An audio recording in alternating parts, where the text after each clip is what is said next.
have a treat for you all. Enjoy. I Am Fish is without a doubt the weirdest game I've played this year. It appears to have been made by insane people. In other words, I really enjoyed it, even though it's an intentionally frustrating physics-based platformer. Its literal fish-out-of-water story challenges you to overcome ridiculous obstacles, and escaping captivity is not always as fair or forgiving as I'd hoped.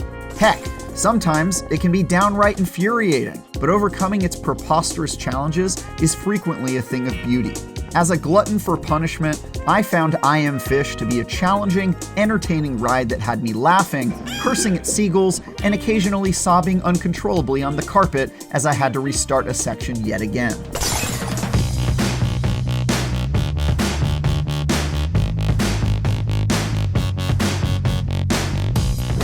This is a bizarre, over-the-top tale of a quartet of fish who eat sentient bread.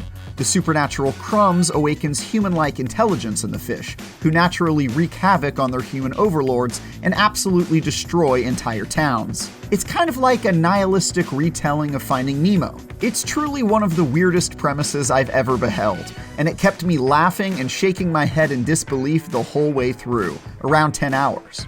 Perhaps weirdest of all is how I Am Fish develops and expands upon the stories from Bossa Studios' previous games, I Am Bread and Surgeon Simulator.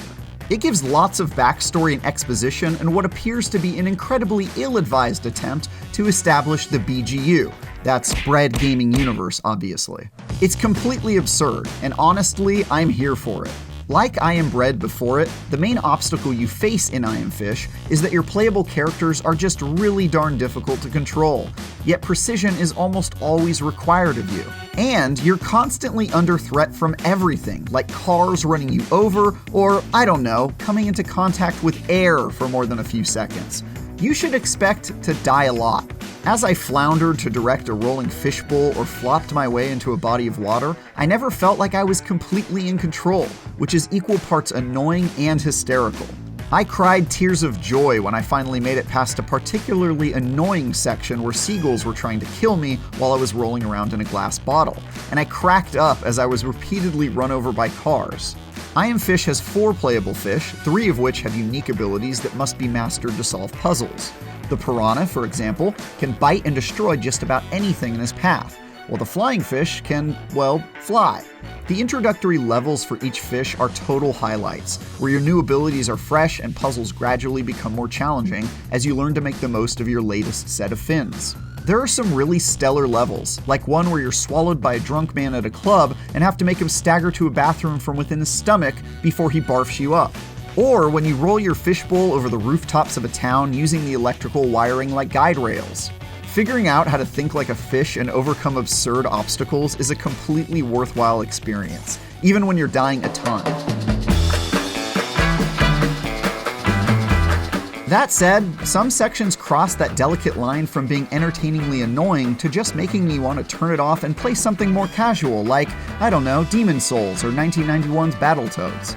The bottle sections in particular just feel downright cheap sometimes, as I found myself wriggling helplessly in a very unwieldy bottle like this. In another, I found myself painfully inhibited by my own AI-controlled allies. Get out of the way, dudes! These kinds of extreme and uncalled-for frustrations actually made up a not insignificant amount of my time with I Am Fish, enough for me to develop a kind of love-hate relationship with it. To make matters worse, some sections go way too long without a checkpoint, which forced me to replay parts repeatedly, each time more irritating than the last. It's unfortunate that it tried so hard to tick me off sometimes, because when things came together, I didn't mind or even notice how much I was dying, just because the obstacles thrown at me made me laugh. I Am Fish isn't very long, with only 13 levels that I was able to beat in 10 hours or so, with a fair amount of goofing off, but there's quite a bit of replayability to it. Levels usually have a few different paths you can use to reach your goal. You can also chase star ratings by finding the fastest route through levels and completing speed runs with as few deaths as possible. And naturally, collectible pieces of bread are stashed in difficult or out-of-the-way routes to encourage further pain, if you're into that sort of thing.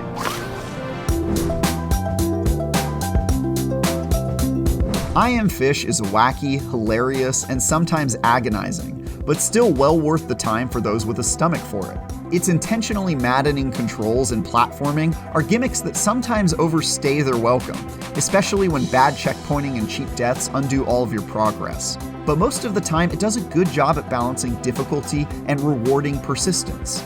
Even after hundreds of humbling deaths, its lasting charm stuck with me the whole way through. If for some reason you want to hear me talk about fish even more, check out my review of Maneater Truth Quest, and for everything else upon the land or sea, stick with IGN.